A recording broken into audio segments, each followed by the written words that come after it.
Bonjour à tous et bienvenue dans le Club FM 2023 de ID.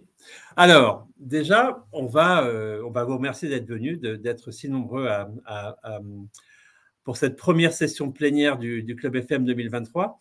On a souhaité faire en sorte que dans ce Club FM, on réalise un certain nombre de sessions plénières. Déjà, avant de vous parler de cette présente session plénière qu'on va inaugurer ensuite, l'objectif, c'est de vous rappeler un peu les fondamentaux et les objectifs du Club FM. Donc, le Club FM de ID a pour objectif de parler donc de Facility Management, bien évidemment, sous toutes ses formes. Ça veut dire l'ensemble de la chaîne de réalisation du service contributif aux activités donc, de l'environnement de travail, depuis le pilotage, qu'il soit interne ou externalisé, jusqu'à la réalisation des prestations, quelles que soient-elles, et qui comprennent l'ensemble des prestations de Facility Management, hard, soft, énergétique, pour le bien-être des collaborateurs, toute la chaîne de pilotage, donc amont-aval, et la chaîne de réalisation des prestations. Donc, et quel que soit donc le modèle sélectionné par les entreprises et adhérents de ID. Alors, à partir de là, donc, on a souhaité réaliser pour les sessions plénières qui vont arriver dans les mois à venir et pour celles qui débutent aujourd'hui, un certain nombre de thématiques qui ont été sélectionnées par les membres de ce club FM que je vais vous présenter par la suite. Alors, déjà, si je reviens sur la notion de contenu du club d'aujourd'hui, eh bien, le premier thème qui a été choisi par les adhérents de ce club, c'est l'EFM face aux défis environnementaux. Durant cette session, nous allons aborder un certain nombre de thématiques, mais au préalable, qui ont lieu notamment au CSRD, beaucoup, mais également à l'ensemble des défis environnementaux. On verra un ensemble de thématiques, mais déjà, je vais vous présenter les personnes qui vont être présentes lors de cette session et qui vont être vos interlocuteurs, les speakers qui vont animer ce débat. Alors, Anne Crépel va arriver bientôt, donc on vous la présentera un petit peu plus tard. Donc, Anne est directrice de l'environnement de travail du groupe Lacoste. Je vais demander à Eric Albisture de se montrer, de monter sur scène également. Bonjour Eric. Bonjour à tous. Peux-tu te présenter en quelques secondes? Qui es-tu? Que fais-tu dans la vie? Comme c'est écrit, donc je suis Eric Albisture, j'ai la responsabilité de l'environnement de travail du groupe Tereos, qui est une entreprise agro-industrielle dans le sucre et l'amidon. Donc, ton périmètre aujourd'hui, vas-y, raconte-nous un peu. Aujourd'hui, c'est l'environnement tertiaire pour la France du groupe, donc un peu moins autour de 30 000 m².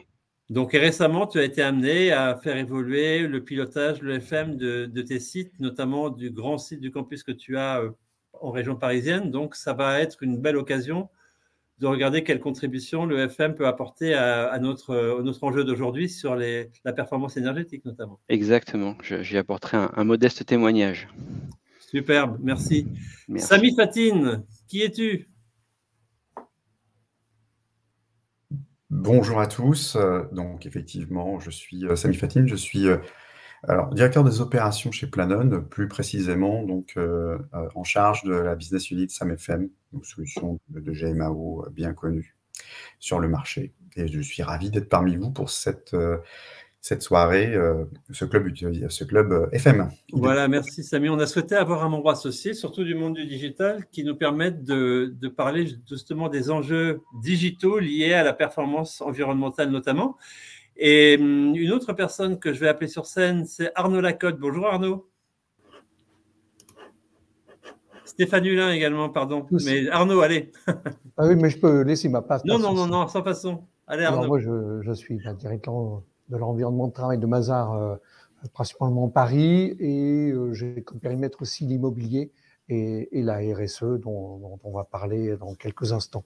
Et avec un beau projet en cours immobilier? Oui, absolument, puisque nous travaillons sur le projet du futur siège à Levallois-Perret pour 23 000 m² et on quitte une tour qui est de 20 000. D'accord, donc on quitte la Défense pour Levallois. Absolument. Superbe. Stéphane Hulin, bonjour. Bonjour, c'est le temps que ça s'active et que je sois en scène. Donc Stéphane Hulin, je suis associé et dans le cabinet Panorama et en charge de la transformation.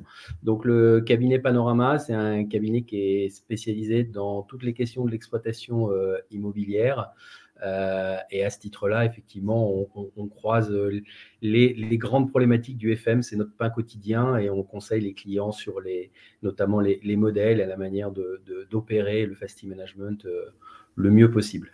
Merci Stéphane. Alors, pour terminer, on va aller dans le sud de la France, rejoindre Hervé Schimmerling. Bonjour Hervé.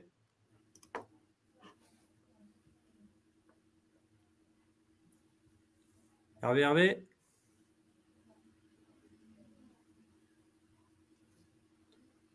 Alors, mesdames d'idées, si vous pouvez aider Hervé. C'est bon. Allez, vous m'entendez? Oui, c'est bon. Ah, super. Bonjour à tous. Donc, Hervé Schimmerling, donc directeur de l'environnement de travail pour Amadeus, avec le périmètre France, bâtiment tertiaire, environ 60 000 m² pour 4 200 salariés. Amadeus, c'est le leader mondial dans le système de réservation pour l'industrie du voyage. Bon, et toi, l'an dernier, il y a 2 ans, tu as été amené à te poser les questions de la réorganisation de ton modèle de service, la performance énergétique, les modèles d'EFM sur l'ensemble de tes espaces? On a eu plusieurs projets de massification de contrats d'EFM, qu'on a mené d'ailleurs avec Panorama, et ensuite, maintenant, d'autres défis environnementaux dont on va parler un peu plus tard, je pense. Ok, merci. Alors, donc, en attendant Anne qui va se présenter par la suite, donc Anne Crépel, on va passer donc à notre agenda du jour. Donc, on va passer un petit peu de temps, 5 minutes, avec Stéphane Hulin, qui va nous parler du CSRD notamment, de ses enjeux, des obligations notamment également. Et puis, on viendra ensuite à plusieurs sous-chapitres de notre présentation qui seront dans l'ordre. Le fait de parler de la contribution du FM à la transformation vers un modèle décarboné, durant lesquels on parlera avec Hervé Schimmerling, Eric Albistur et Arnaud Lacotte. On parlera de pilotage environnemental pour le CSR, CSRD, quel KPI, quel reporting. Et ça, c'est Arnaud qui nous en parlera, ainsi que Anne Crépel et Hervé. Quel rôle pour le prestataire FM dans le CSR? Anne posera des jalons accompagnée d'Eric Albistur et de Hervé. Et on parlera enfin, avant les questions-réponses, d'outils et de systèmes d'information FM dans la transformation environnementale. Et là, on laissera la voix au chapitre à Sami Fatine, qui répondra à des questions également ou des compléments d'informations apportés par Stéphane Hulin, Hervé Schimmerling et Anne Crépel. Commençons par quelques minutes sur la directive CSRD. Et là, on va laisser Stéphane Hulin parler de ce qu'il souhaite nous donner par rapport à ça, sachant que c'est pas la bonne...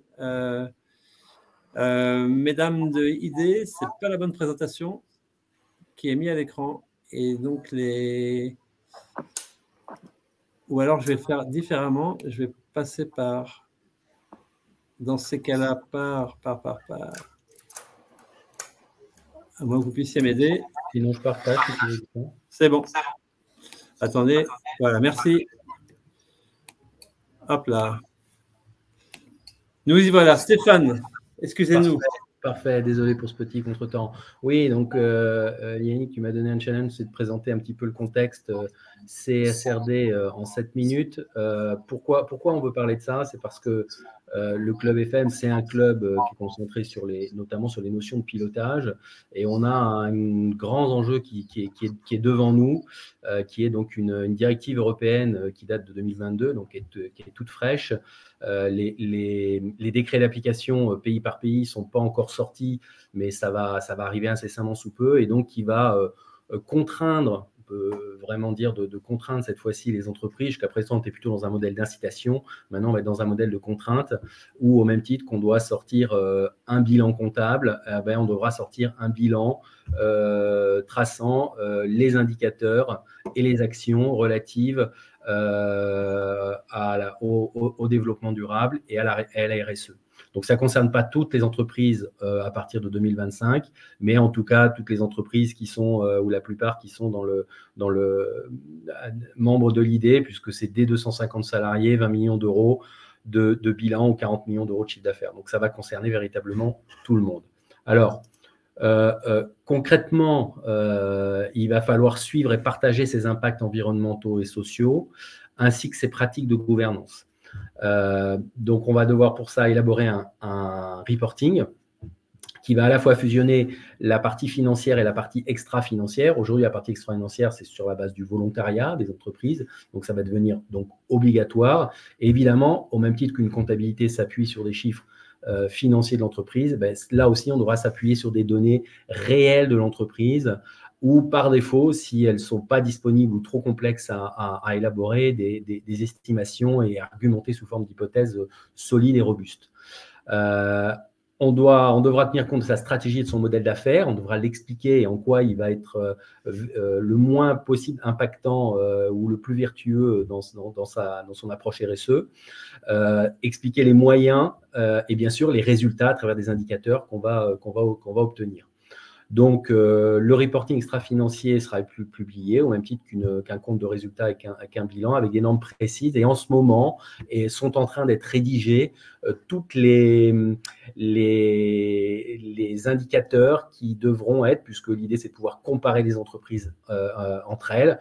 Donc, évidemment, il y a encore pas mal de batailles entre l'Europe et les États-Unis pour établir des systèmes qui soient, chacun voudrait un peu le leur, mais en même temps, les entreprises voudraient de la convergence. Donc, tout ça, c'est en train de se stabiliser, mais ce sera prêt pour 2025.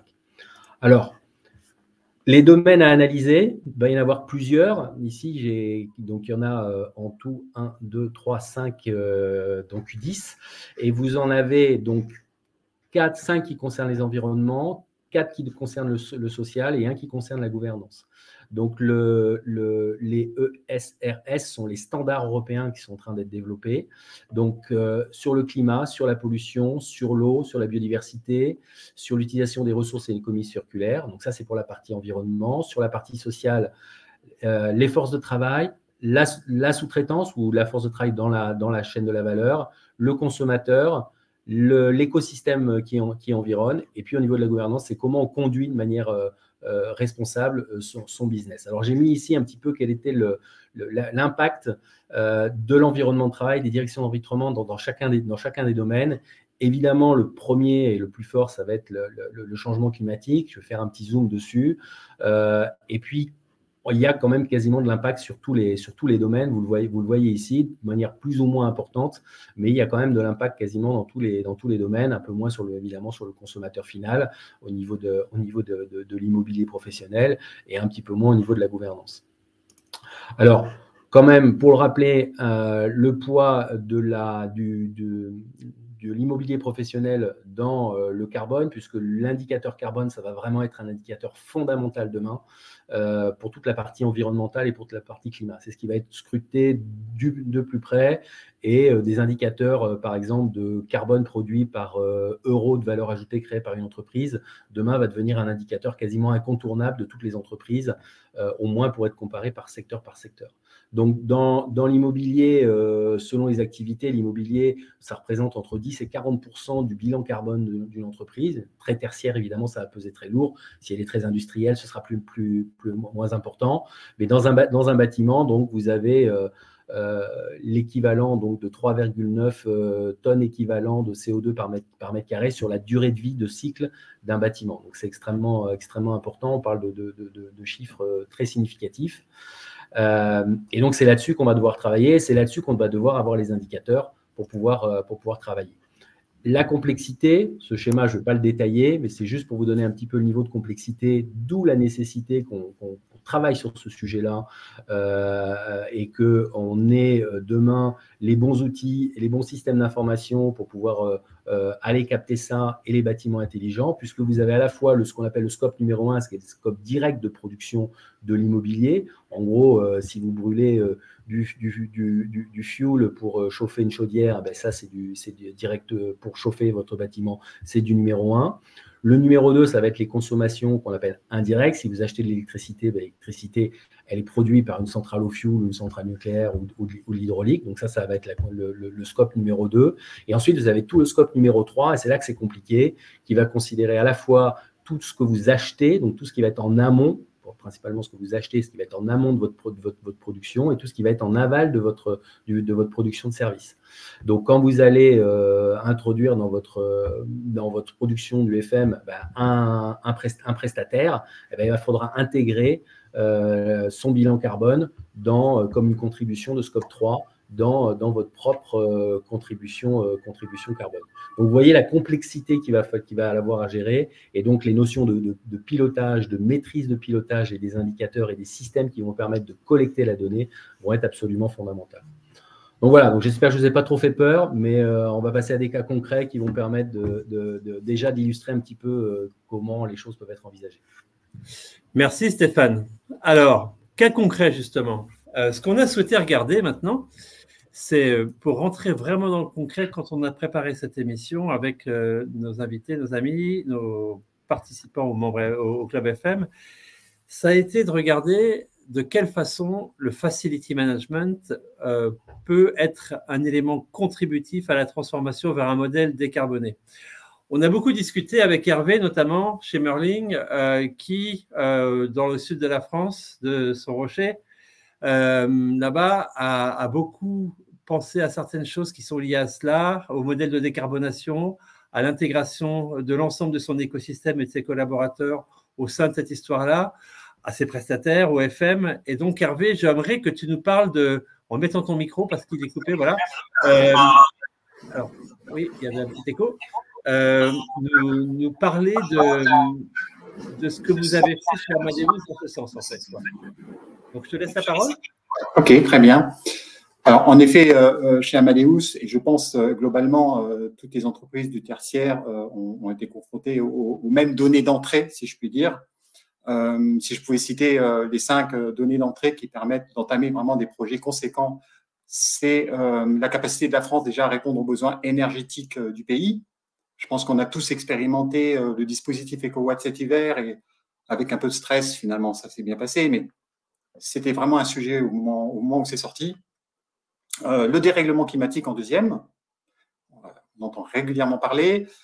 En troisième point, la logique évolution de la réglementation. Donc, tout à l'heure, Stéphane nous parlait du CSRD, mais aussi nos obligations au niveau du décret éco-énergie tertiaire. Hein, et cette obligation avec la première échéance en 2030, avec moins 40% de consommation d'énergie par rapport à une année de référence entre 2010 et 2019.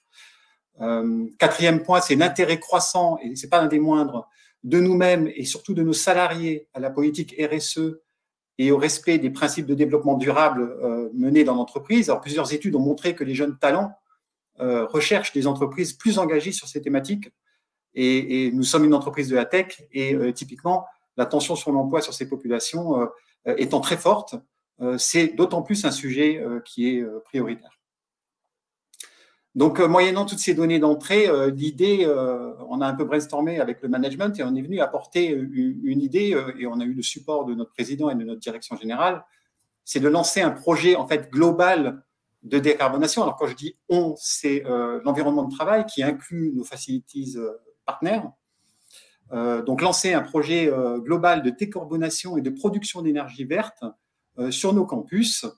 Et en fait, on a proposé à nos 4200 salariés, aux volontaires, de participer avec donc, la direction de l'environnement de travail et de travailler sur ces sujets. Alors, quelle a été la réception de ces collaborateurs? Comment ça s'est passé? Quelle a été la communication envers eux? On a fait exactement comme on fait ce soir, en fait. On a organisé ce qu'on appelle un live event chez Amadeus, en anglais, hein, là, parce que du coup, on a 80 nationalités différentes qui travaillent chez nous. Et du coup, on leur a présenté, j'ai présenté donc, des slides accompagnés de notre président. Hein, donc, c'est vraiment un sponsor très fort. Et on leur a dit, est-ce que vous êtes OK et qui est OK pour travailler en mode volontariat, ça veut dire en dehors de ses heures de travail, entre midi et 2, le soir, sur un projet de décarbonation. La réception a été très positive. Au début, on a eu 150 personnes qui ont dit « Banco, on vous suit ». Au final, 60 ont été assidus. Et donc, sur ces 60 qui se sont donc déclarés et assidus, on a dû regarder les différents profils. Donc, la plupart avaient plutôt un profil ingénieur IT. Donc, ces personnes-là, on les a fait travailler plutôt sur des groupes de travail, un groupe de travail de analyse de l'existant de nos locaux. Règles d'usage de nos locaux, isolation thermique de nos bâtiments, tout le clos couvert, identification des équipements énergivores ou vétustes. Un deuxième groupe de travail, on les a fait travailler en fait sur la production d'énergie renouvelable, quelles étaient, au travers de nos différents bâtiments, les sources d'énergie renouvelable possibles, l'éolien, le photovoltaïque, le biomasse. On ne s'est absolument pas restreint. Et comme ils sont très curieux, il y a beaucoup de choses qui sont sorties de cela. Alors, raconte. Alors, le troisième groupe de travail, je termine juste sur les 4 groupes de travail. Le troisième groupe de travail, on a visé plus des volontaires qui étaient plus administratifs. Donc, eux, on les a fait travailler plutôt sur la révision de nos contrats de fourniture d'énergie, des stratégies de moyen terme, le calcul des retours sur investissement. Et le dernier groupe de travail nous a aidé plus à identifier les sources de financement, les aides et subventions. Alors, on a étudié le crowdfunding, on a été rencontrer l'ADEME, la région, la BPI, les mairies, et on leur a expliqué notre projet et on a donc ressorti des éléments probants de ces différents meetings. Donc, cette phase collaborative, elle a duré 6 mois environ, en 2022. Et au final, ça a créé beaucoup d'intérêt. Ce qui était très intéressant aussi dans ce projet, c'est que ces 60 personnes étaient vraiment réparties un peu partout. Et quelque part, ils ont pu relayer l'information aux 4000 collaborateurs. Et du coup, mieux qu'une com ou qu'un intercom envoyé aux 4000 salariés qui n'est pas forcément lu, cette façon de communiquer sur les actions RSE de l'entreprise a été très efficace. Au final, parce que je ne veux pas parler trop quand même de mon cas, au final, 3 pistes conséquentes de décarbonation ont été mises au jour et ont été budgétées pour 2023 et sont en phase de démarrage. On est en fin de consultation. Le premier, c'est le remplacement d'un mur rideau sur un bâtiment qu'on a à Villeneuve-Loubet qui fait 15 000 m² et il a un mur rideau de 1500 m² en simple vitrage. Hein, c'est un bâtiment qui date de 1960. La deuxième piste de décarbonation, c'est la mise en place de géothermie. Donc, on a effectué un test de réponse thermique qui a été concluant. Et donc, la géothermie va être mise en œuvre sur notre site de Villeneuve-Loubet. Les travaux de forage vont démarrer au mois de septembre et on pense que l'installation sera finie premier semestre 2024. Et la réfection d'isolation de la toiture, d'une toiture de 2000 m² sur un de nos campus, celle qui était la plus dégradée. Ces 3 pistes-là sont les premières pistes de décarbonation qui sont déjà en œuvre, en route en ce moment.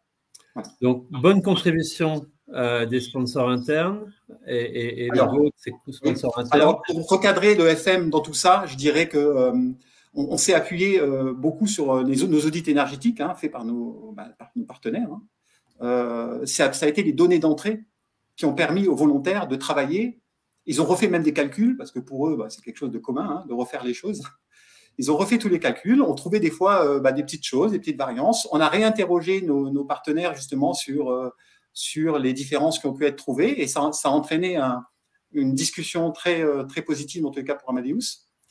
Et au final, donc, voilà, ces pistes-là vont être mises en œuvre. On a déjà une vue un peu de notre besoin en énergie quand on aura terminé ces travaux-là. Et quelque part, on arrive à dimensionner mieux notre source d'énergie renouvelable que l'on a identifiée, qui est de photovoltaïque.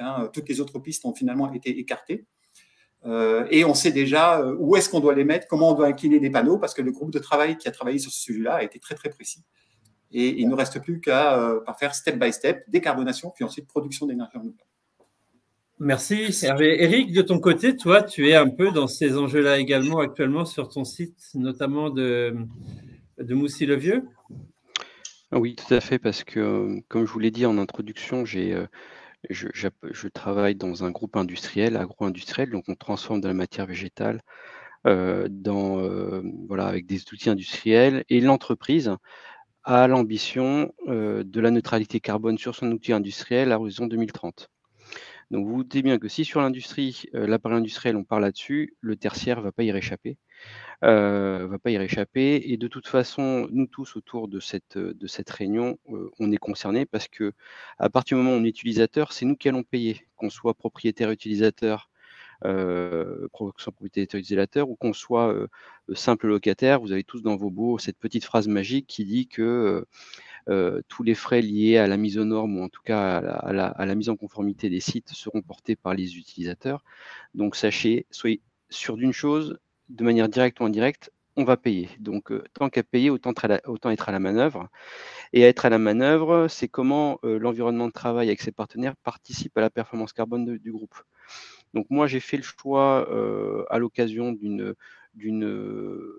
d'une remise à plat de toute la stratégie FM de l'entreprise, de revoir ma stratégie d'investissement, puisque comme vous tous, on a un volant d'investissement qui est défini, qui est alloti, et la volonté était, comme le disait Hervé, au motif de la conformité, au motif à l'opportunité, on va dire, de ce que nous impose entre guillemets notre environnement, c'est de se dire autant à investir, autant le réinvestir du bon côté, en tout cas sur les bons leviers pour être au rendez-vous de l'histoire, comme on dit, et pour être un acteur actif de la performance de l'entreprise. Donc, à titre au niveau de Tereos, quand on a fait la consultation, on a mis en place un contrat de FM global sur ce campus, et le critère du choix du FMeur, c'est-à-dire sa capacité à adresser ces enjeux de performance énergétique, ont été déterminants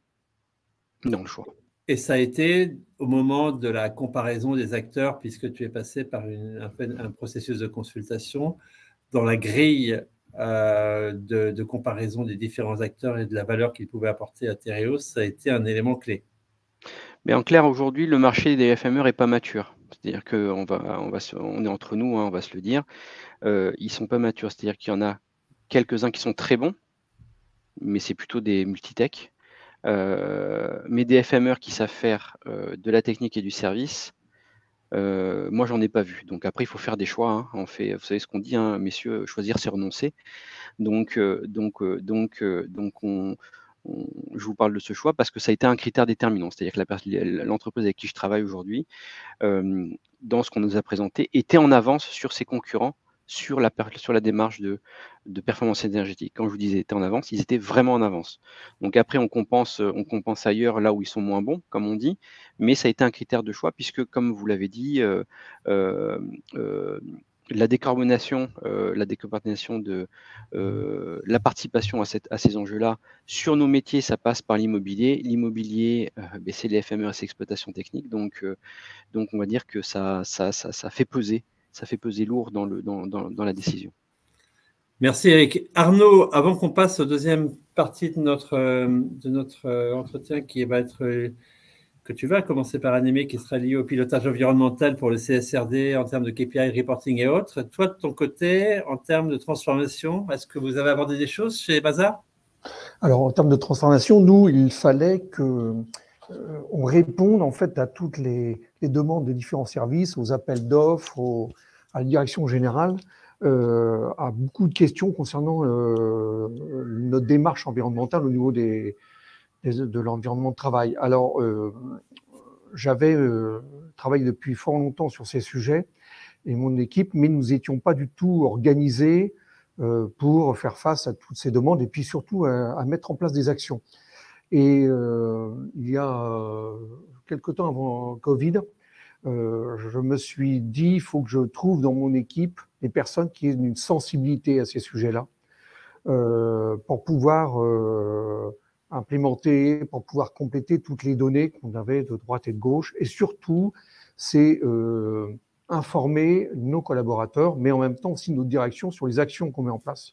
Et c'est le rôle, vous le savez tous, de notre rôle.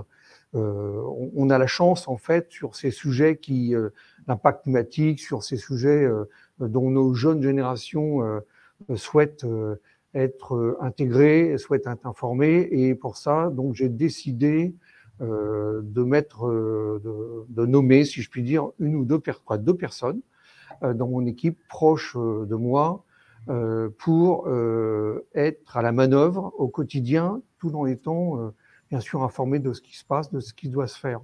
Et on a une organisation qui nous permet aujourd'hui de répondre à toutes les demandes pour le DPEF, pour la direction générale, pour les appels d'offres, pour notre démarche aussi en termes d'entreprise et pouvoir informer aussi les bureaux français, l'ensemble des 38 bureaux en région, leur dire voilà ce qui est mis en place à Paris, comment c'est organisé. Et puis nous, c'était le cas encore ce matin, on fait des collectes d'informations pour vérifier que tout ceci est conforme, pour voir là où aussi les actions qu'on pourrait développer. Alors, pour être plus pratique, par exemple, bon, c'est des vieux sujets, mais le tri sélectif, la lutte contre le gaspillage alimentaire, les biodéchets, le décret, quoi, tout ce qui est éléments, décret tertiaire, etc., etc. Maintenant, on commence à avoir une base de données qui nous permet de pouvoir informer, répondre et puis surtout montrer. On doit être force de proposition et on a la chance, en tout cas moi j'ai la chance d'être très libre sur ces sujets-là. Et comme dit un de mes associés, Arnaud, vas-y, tu me donnes monsieur RSE, donc j'y vais. Et voilà, je ne me gêne pas de lancer plein de sujets. Super. Donc, comme tu as nommé une organisation avec ces deux personnes, donc ça veut dire quelque part, c'est les bases, c'est les basiques, les fondamentaux pour mettre en place un pilotage, j'imagine bien. Donc, on pourrait dire dans certaines organisations également, quand on met en place cette typologie d'organisation liée à un sujet particulier, on crée quelque part la notion de centre d'excellence ou centre de compétences lié à une problématique donnée. C'est ce que tu as fait. Donc, on en vient avec ces personnes et peut-être avec ton organisation et in fine avec l'ensemble de tes partenaires en matière de FM, de parler de quel est le pilotage environnemental pour aborder le CSRD et comment est-ce qu'on le mesure? Est-ce qu'il y a des KPI? Est-ce qu'il y a un reporting lié à ça, Arnaud? Alors, tous nos fournisseurs qui sont, j'allais dire, impactés, si je puis dire, par ça, je veux dire le recyclage des déchets, la restauration, tous nos fournisseurs nous donnent maintenant, ça fait depuis maintenant 3-4 ans, on n'a pas attendu les décrets tertiaires, on n'a pas attendu tout ceci pour se mettre en place. Et donc, chaque année, et pour nous, en fait, c'est à la fin de la période fiscale, donc c'est le cas. On a une grande réunion ce matin, on se prépare à recevoir tous ces éléments-là de nos partenaires à partir du début septembre. Et fin septembre, on doit avoir tout l'ensemble des éléments pour faire notre bilan carbone, pour donner l'ensemble des éléments pour nos DPEF, mais également pour notre base de communication. Et puis, nous sommes un cabinet d'audit, un cabinet de conseil. Et certains parmi vous, vous êtes nos clients, et vous nous envoyez des questionnaires de je ne sais plus combien de pages sur ces sujets, qui sont d'ailleurs de plus en plus prégnants. On sait que les points sont importants, et donc on va pouvoir certifier voilà, sur tout l'ensemble de ces éléments. Super. Est-ce que j'ai répondu à ta question? Absolument, Arnaud. Et donc, bonjour Anne Crépel. Je ne sais pas si elle nous entend. Vous allez bien? Je ne vous entends pas bien. Ah, votre micro. Micro. Attendez. Le micro n'est pas branché. Voilà, peut-être. Je ne vous entends pas. Ah, c'est bon. Ça y est. Bonjour. Alors, bonjour à tous. En 2 secondes, présentez-vous, Anne Crépel, groupe Lacoste, vos responsabilités, votre périmètre.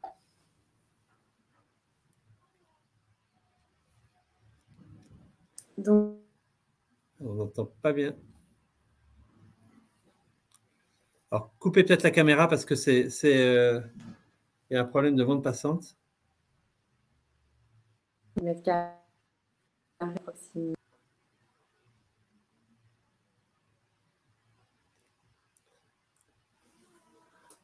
Alors, il y a un petit souci de peut-être enlever la caméra. On va voir en attendant que on y arrive. Hervé, chez Merling, pilotage environnemental, CSRD, KPI reporting. Alors, évidemment, on s'appuie beaucoup sur nos prestataires FM pour ça, pour tout ce qui est reporting. Disons que la définition des KPIs à suivre, elle revient à mon équipe et moi-même, aussi parce qu'on a des comptes à rendre au-delà, puisqu'Amadeus, en fait, fait partie, en fait, du Eurostock, du Dow Jones Sustainability Index, et donc forcément certains KPIs très précis à suivre. Typiquement, c'est des KPIs que l'on doit suivre et ceux que l'on souhaite suivre. On demande à nos prestataires de les suivre, de les évaluer et de les présenter régulièrement. Et si possible, de la façon, et j'anticipe peut-être un peu sur la page suivante, c'est de la façon la plus automatique possible. Oui. Au travers de nos différents outils. Je pense en particulier à GMAO ou nos différentes GTB ou GTC. Voilà, donc clairement, il nous faut du reporting, il nous faut des KPIs. C'est c'est la base du métier. Et de bons KPI. On parle de KPI précisément. Est-ce que tu as en tête 1 ou 2 ou 3 KPI que vous avez mis en place sur des sujets précis liés à tout cela?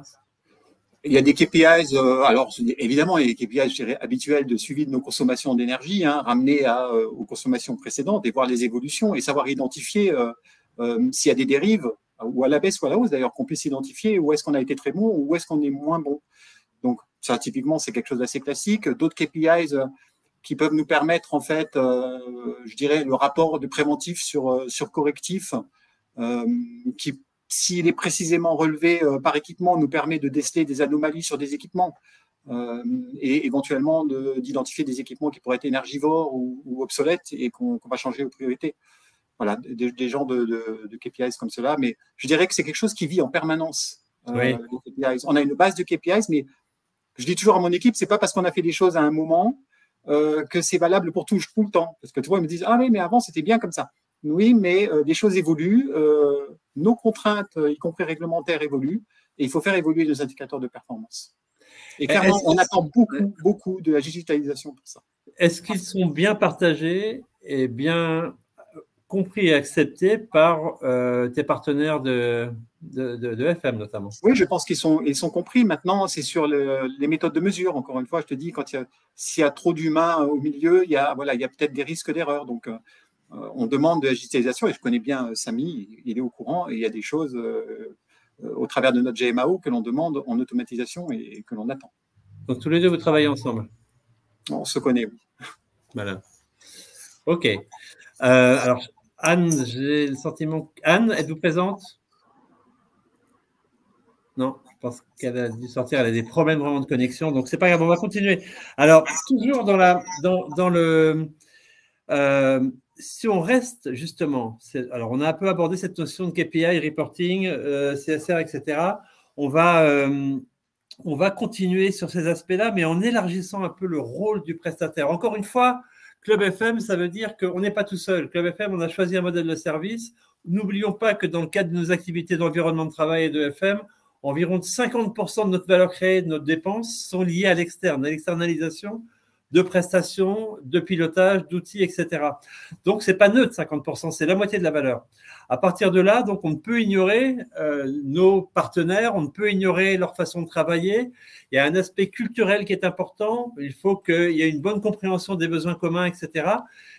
Donc, c'est de se dire quels sont la façon, le rôle que l'on peut donner ou qu'on attend de nos prestataires dans le cadre du CSRD notamment, et puis du FM en général. Donc, Hervé, tu avais commencé, avant que Anne ne prenne la parole, dis-nous ce que tu en penses. Hervé? Il est parti. On va passer à quelque chose. Eric Albisture. Oui. Eric Albisture, tu as eu à choisir il n'y a pas très longtemps justement des prestataires de services dont on disait tout à l'heure que tu avais attendu de leur part le fait qu'ils contribuent à ta performance énergétique. De quelle façon travailles-tu avec eux? Quelles sont tes attentes? Quelle est la feuille de route avec eux en fait? Et ton exigence? Mon exigence, je ne sais pas, mais aujourd'hui, si tu veux, le choix du FMR a été une recherche d'expertise, une recherche de savoir-faire. C'est-à-dire que, comme tu le sais, je suis dans un groupe industriel, donc côté donneur d'ordre, j'ai le support d'équipes qui sont dédiées à ça dans les usines, mais encore une fois, c'est du support. Donc moi, j'avais besoin d'avoir un support, d'avoir une expertise sur lequel je peux m'appuyer. Et donc, dans la construction de la stratégie d'audit, dans la construction de la mise en œuvre de cette stratégie, dans les réflexions qu'on a sur comment on va définir les actions de performance énergétique, j'attends beaucoup du FMR. Encore une fois, j'attends beaucoup du FMR. Les messages que je fais passer au FMR, c'est que je veux qu'il ouvre ses chakras, je veux qu'il sorte de ses convictions. Et pour ça, ce qui est très intéressant sur le partenaire que j'ai choisi, c'est que toute la cellule énergie est déconnectée, et en support de la partie exploitation. Donc, ils ils ont une vraie liberté. Et ça, c'est pour moi quelque chose de confortable et d'intéressant. Et ce qui est la bonne surprise, c'est que les engagements qui sont prêts à prendre vont au-delà de ce que j'ai imaginé. Et quand je vous dis ça, c'est qu'on parle d'argent à l'arrivée. C'est-à-dire qu'on est vraiment sur un... Ah.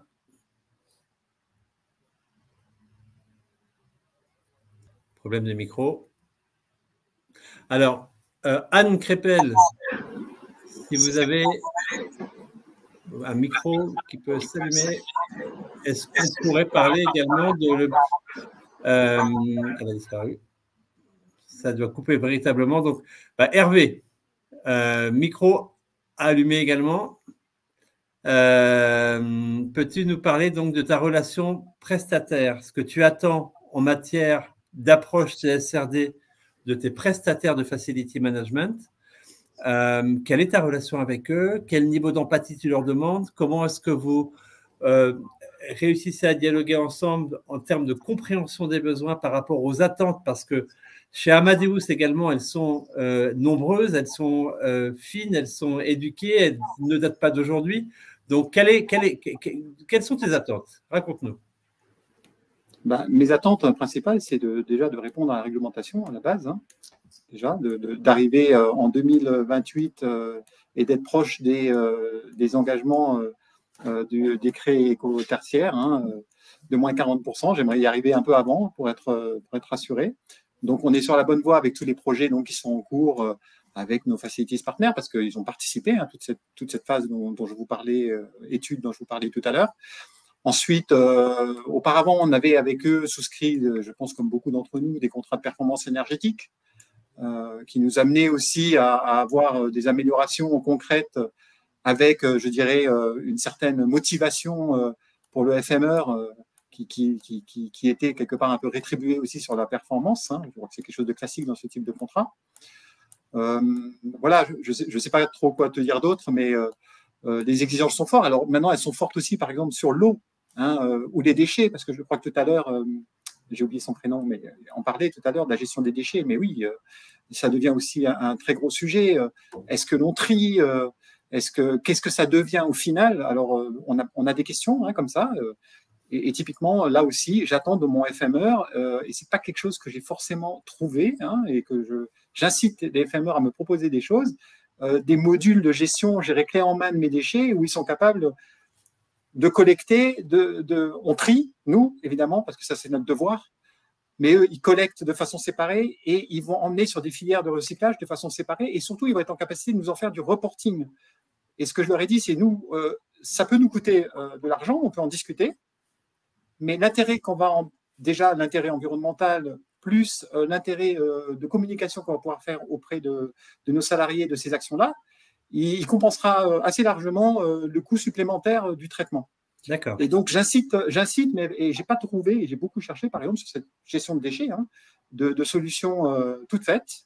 Et bon, je sais qu'il y en a un qui travaille, un gros acteur, je dirais, national, qui travaille sur une solution suite à un meeting que j'ai eu avec eux, où je leur ai dit, proposez-nous des solutions clés en main. Alors, c'est très tributaire des régions. Hein. En région parisienne, vous aurez peut-être plus de facilité qu'ici, où il n'y a pas forcément toutes les filières de retraitement possibles et imaginables. Oui, ok. Bon, Anne, on va essayer. Je pense que cette fois-ci, vous êtes revenu sans l'image avec le son. Parlons, si jamais… vous m'entendez? Je vous entends. Ah, cool, super. Alors, donc, du coup, on va parler de… Vous avez, chez Lacoste, notamment, vous avez 2 sites majeurs, un qui est à côté de Troyes, l'autre qui est à Paris, votre siège social. Certainement peut-être d'autres également endroits ou sites.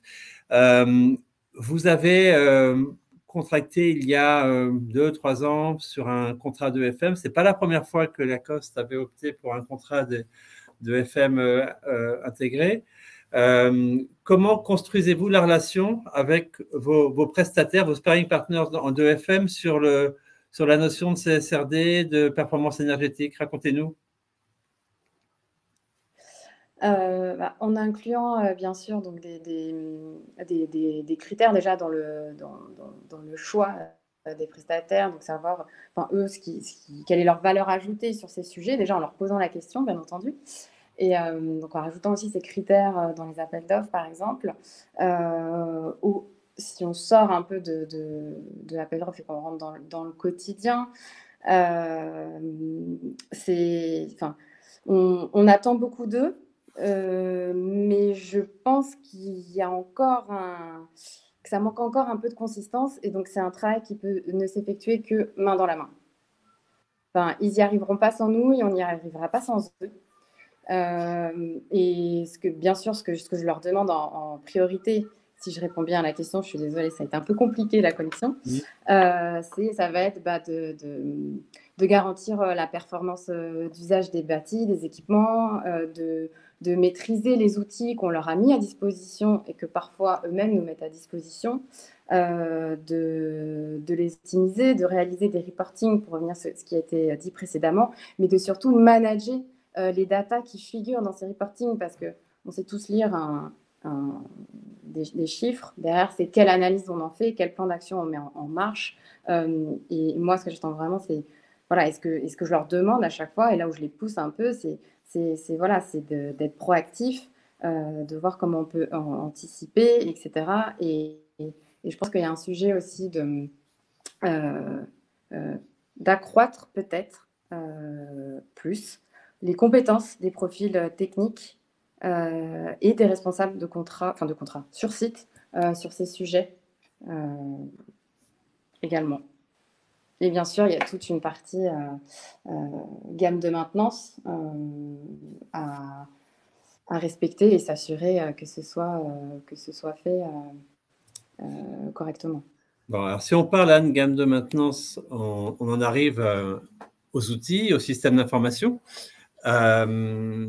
Donc, est-ce que le rôle… Alors, avant de laisser la parole à Sami Fatine, qui va s'exprimer plus en détail là-dessus, vous, au niveau de la COST et avec vos partenaires, est-ce que le système d'information, pour vous, dans ce cadre-là, a un rôle extrêmement important, et est-ce que vous l'utilisez? Alors,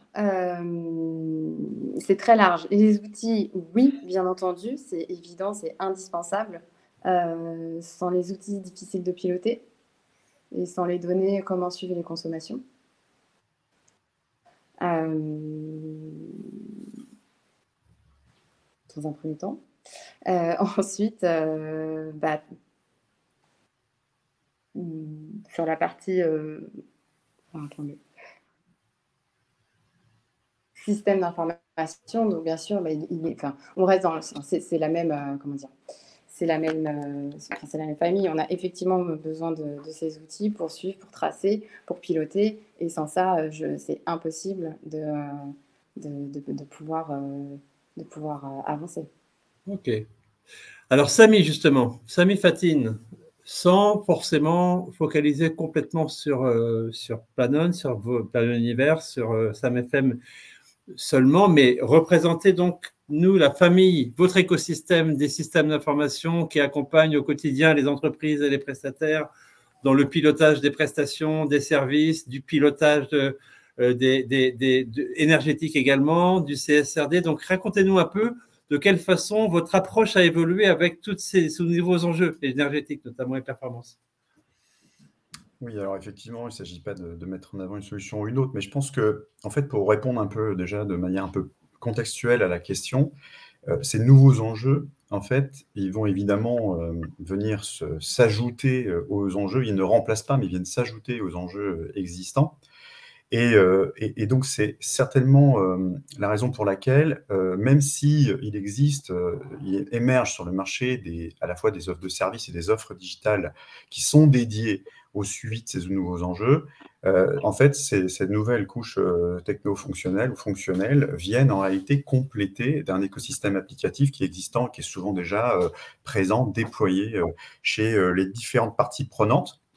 Je dirais que probablement… il y a donc à faire certainement dans un premier temps une phase d'inventaire des solutions qui existent. Anne en parlait juste avant, mais aussi Hervé. Il y a des solutions qui peuvent apparaître très basiques, très orientées techniques, suivi, je dirais, des gammes de la maintenance des équipements, référentiels type GMO qui existent et qui sont présentes. Il y a des solutions aussi intégrées de gestion de patrimoine qui sont présentes. Il y a souvent dans les organisations déjà des GTB, GTC, des IoT qui sont des objets connectés qui permettent de suivre notamment des consommations et de piloter des équipements qui sont liés à tout ce qui permettent de piloter la consommation d'énergie ou de fluide sur les bâtiments. Et en fait, en réalité, lorsqu'on a une approche de convergence autour de ces différentes solutions, on peut assez rapidement et simplement mettre en œuvre des outils digitaux de pilotage, d'optimisation et de suivi. Et donc, c'est pour ça que je pense que quand je dis ça, l'objectif, c'est peut-être aussi de dédramatiser. Oui, il y a des nouveaux enjeux.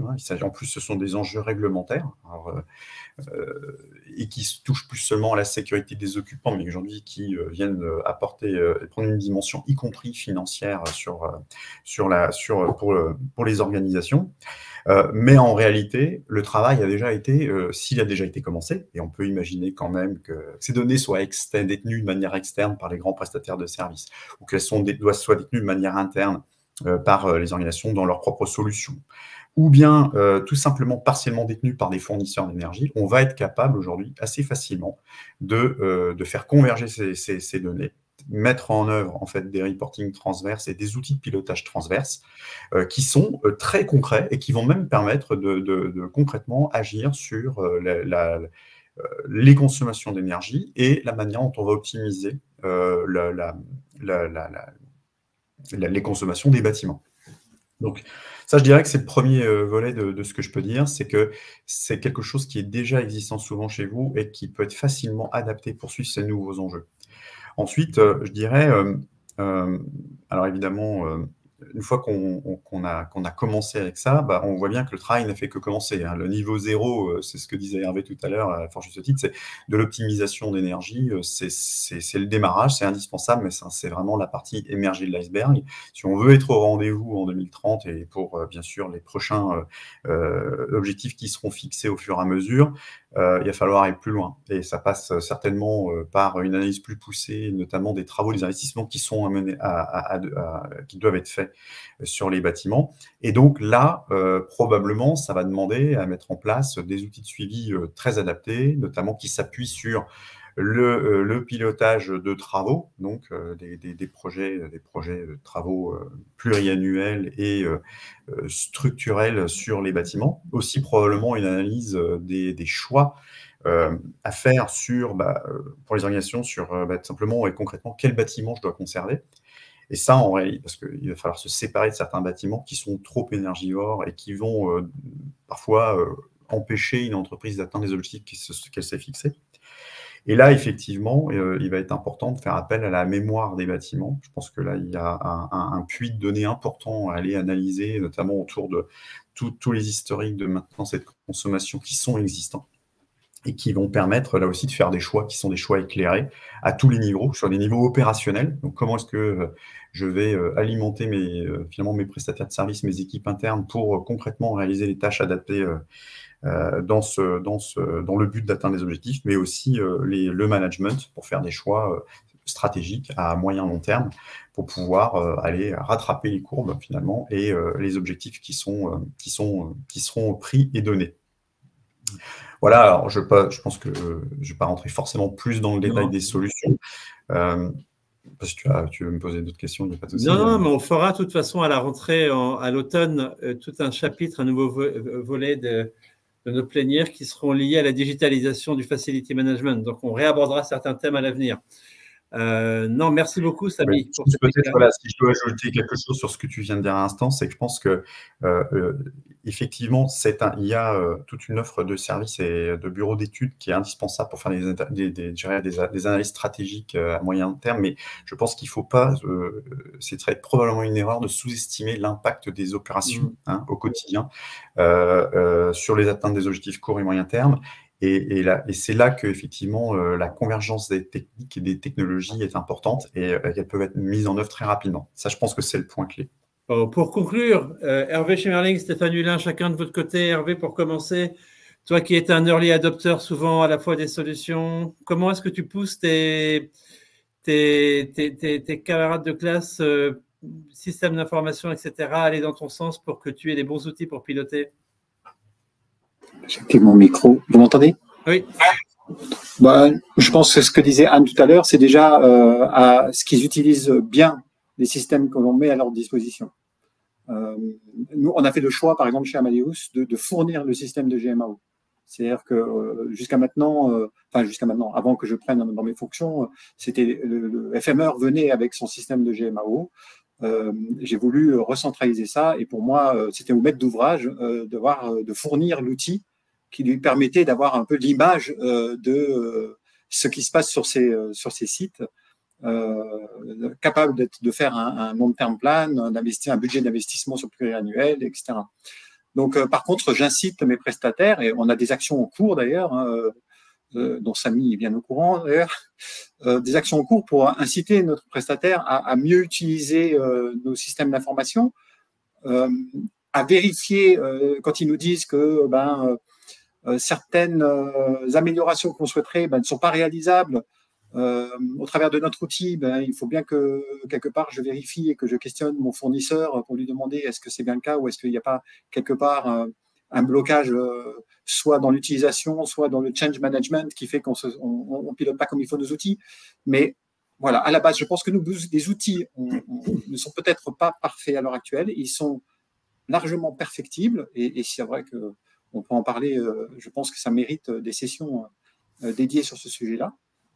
Mais déjà, à la base, en ce moment, j'incite mes prestataires, mais aussi mon équipe, à mieux utiliser ces systèmes d'information pour avoir une meilleure image de ce qui se passe sur nos campus. Superbe. Pour conclure également, Stéphane Hulin, un conseil avisé à donner aux entreprises liées à la stratégie de pilotage par système d'information lié au CSRD? Oui, peut-être pour boucler la boucle avec mon introduction sur la partie réglementaire qui nous attend. Ça va être la nécessité maintenant de se retourner vers les DAF. Ces dernières années, on s'est plutôt, depuis le Covid, beaucoup dirigé vers les RH, les directions de l'environnement de travail avec tous les sujets de retour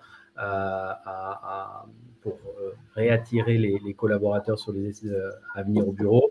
Là, maintenant, on va se rediriger vers les DAF pour pouvoir établir avec eux, puisque l'immobilier va être un élément qui va venir contribuer à porter les indicateurs globaux de l'entreprise sur le carbone, si on se focalise sur celui-là, mais pas que, mais le carbone sera un élément clé.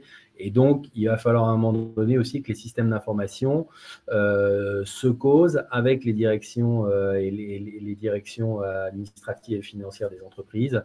Et ça va être un enjeu, à mon avis, avec une certaine complexité, puisqu'il va falloir embarquer les prestataires, les directions de l'environnement de travail, les DAF. Et tout ça, il va falloir que ça se cause, aussi bien les équipes entre elles, mais aussi les systèmes d'information pour automatiser la collecte. Sinon, ça va être un vrai cauchemar. Donc là, il y a un travail titanesque à démarrer. Peu d'entreprises ont commencé à le faire. Encore, on en croise très peu, donc voilà, donc c'est ce point-là, à mon avis, qui va pas mal nous occuper sur ce sujet-là dans les prochaines années. Merci Stéphane.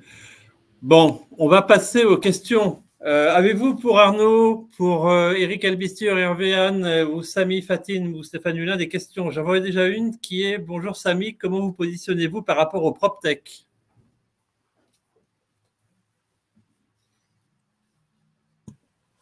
Bon, en réalité, notre positionnement, il est clair, hein. On est complémentaire à ces solutions qui servent en général un propos très verticalisé. Alors après, si je dis nous, on se positionne, ça veut dire qu'on parle un peu plus de Planon. Nous, on est dans une approche de plateforme ouverte. Donc, c'est-à-dire que l'idée n'est pas de faire tout, mais l'idée est surtout de faire tout, et donc de faire tout mal. Non, l'idée, c'est de faire bien ce qu'on sait faire, et puis de permettre l'intégration des solutions verticales best of breed du marché.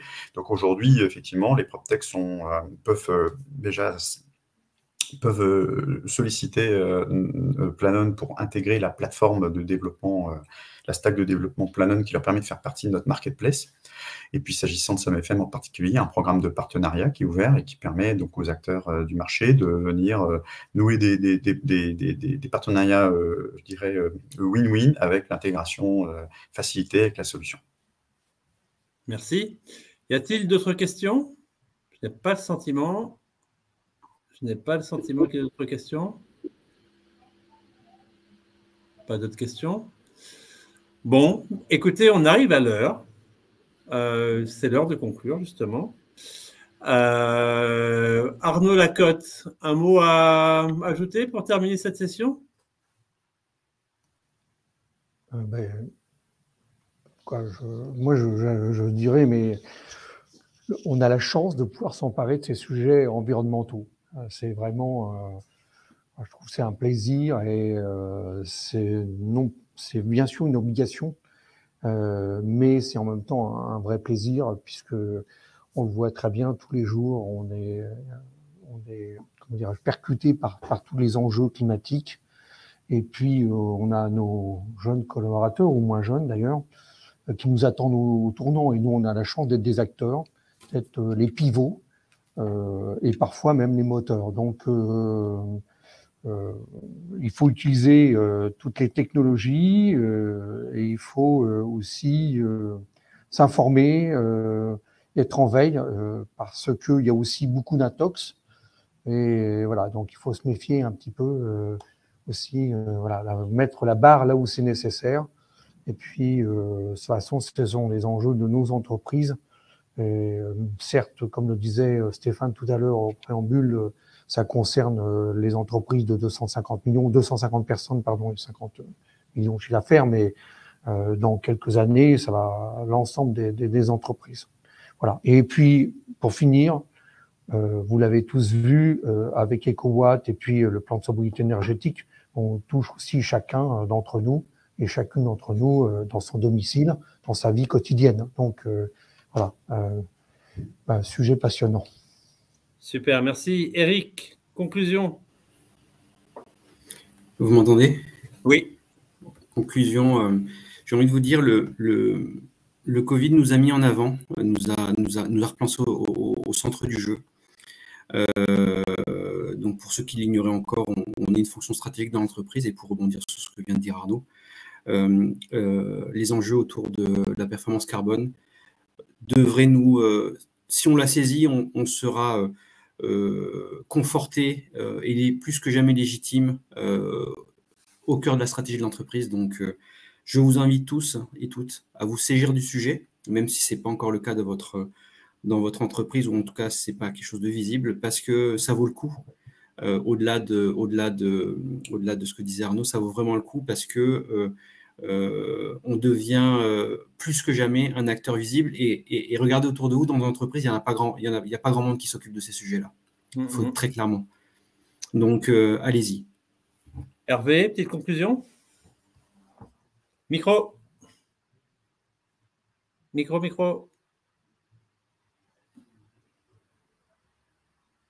Non. Attendez. C'est bon là? Oui. Oh là là. Je vais rejoindre évidemment à 100% mes homologues. Hein. Je suis surtout ravi de la position qu'a pris l'environnement de travail. Alors, anciennement, les moyens généraux au sein de l'entreprise. Alors, nous, on dépend, chez Amadeus, je dépends de la direction des ressources humaines. Je ne sais pas si c'est le cas de tout le monde ici.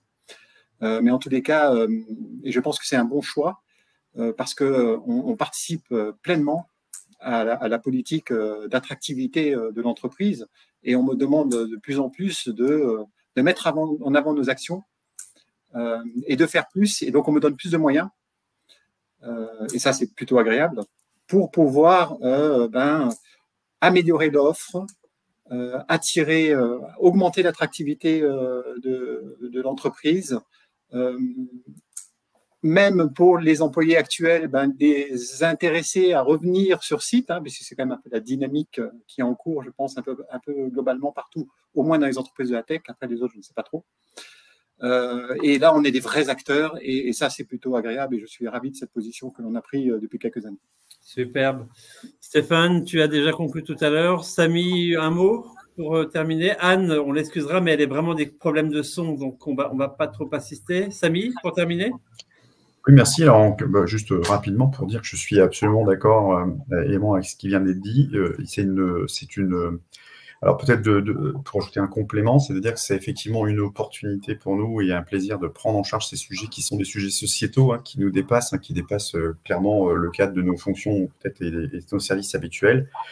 Et moi, je dirais aussi, c'est que c'est d'autant plus une opportunité on parle parfois d'entreprises à mission, mais je pense que c'est de faire de toutes nos entreprises finalement des entreprises à mission et de contribuer à ce qui est un effort finalement de citoyenneté mondiale. Et je pense que ça, c'est vrai que là-dessus, je rejoins complètement ce que dit Arnaud, c'est une vraie opportunité à saisir, une chance que nous avons de marquer finalement notre temps avec des initiatives volontaristes et une vraie volonté de faire les choses pour les générations futures. Merci. Merci à tous qui nous avaient rejoints durant cette heure. On a été très heureux tous de préparer cette émission ou cette plénière pour vous. On a pris beaucoup de plaisir à le faire en se réunissant parfois à des heures dues ou indues en fin de journée, début de journée, etc., afin de serrer les thèmes, de les agréger, ensuite de les documenter chacun, de les préparer. On va essayer à chaque fois que l'on fera une plénière de faire en sorte de présenter des thèmes qui font sens, qui permettent de faire évoluer le débat, d'apporter un peu d'acculturation également sur des thématiques liées au facility management, à son écosystème, à ses acteurs, à vous qui êtes au milieu de cet écosystème. Donc, merci à vous tous. On remercie également IDE, bien évidemment. Et puis, on va remercier spécifiquement Chloé Meyer et Clémentine Bredo de nous avoir accordé leur temps et de nous avoir aidés à nous préparer. Donc, merci beaucoup à vous tous. À très bientôt et bonne soirée à tous. Salut à tous. Au revoir. Bonsoir.